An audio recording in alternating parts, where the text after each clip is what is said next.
Ang naging problema ko po is yung thyroid ko. So nagpa-check up ako, may 3 bukol na nakita pero maliliit pa lang. So ako, hindi ako nagpa-opera kasi naniniwala ako na may product na hindi kailangan ng operation. May mga product na talagang natural healing.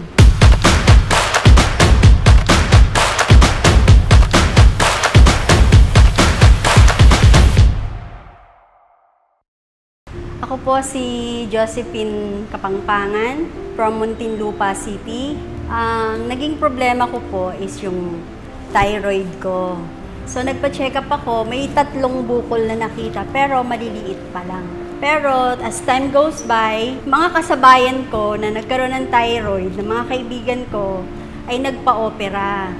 So ako, hindi ako nagpa-opera kasi naniniwala ako na may product na hindi kailangan ng operation. May mga product na talagang natural healing. So nahiligan ko pong uminom ng mga herbal products. Ilang taon po ako nag-herbal, iba pong product yon. Nagkaroon po ng time na hindi naman po siya talaga gumagaling.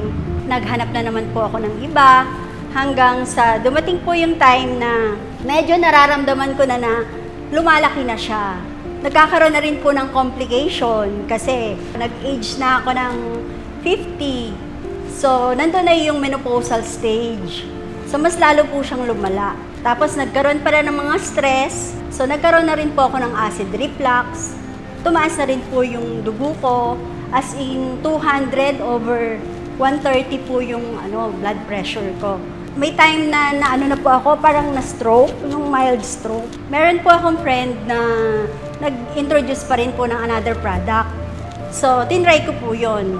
Yung mga usong product na yon. Nakatulong po rin siya, kaya lang medyo matagal. Matagal po yung process. Ngayon, may dumating po na isang friend na naman. So, nagbibigay sa akin na para ito daw yung mabuti, ito daw yung maganda. So, tinatry ko lahat. Yung friend ko na yan, sabi niya sa akin, itry ko daw to kasi yung mga usong product ngayon, maganda. Pero iyon, may mga kasama pang 11 green foods.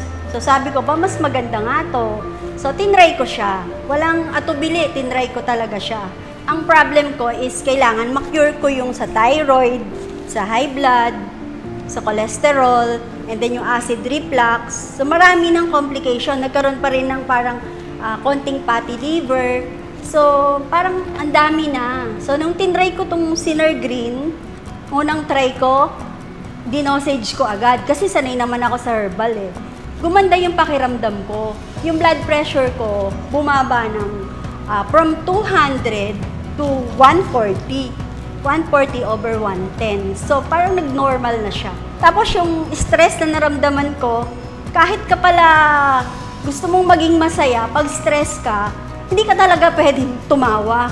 Hindi ako tumatawa noon kasi stress na stress ako eh. So, yung curing na nangyari sa akin, hindi lang yung sa blood pressure, sa thyroid, pati yung inner peace ba. Kasi nakikita ko na gumagaling ako. Nakikita ko na at nararamdaman ko sa sarili ko na merong cure. November 2023. So, ilang buwan pa lang yon, ang dami nang na-cure sa loob ng katawan ko. Hindi lang isa. Isa lang ang tina-target ko eh, thyroid ko eh. Pero, overall, na-cure niya lahat. Hindi man ganun ka-cure, pero unti-unti talaga, mararamdaman mo sa sarili mo na merong improvement.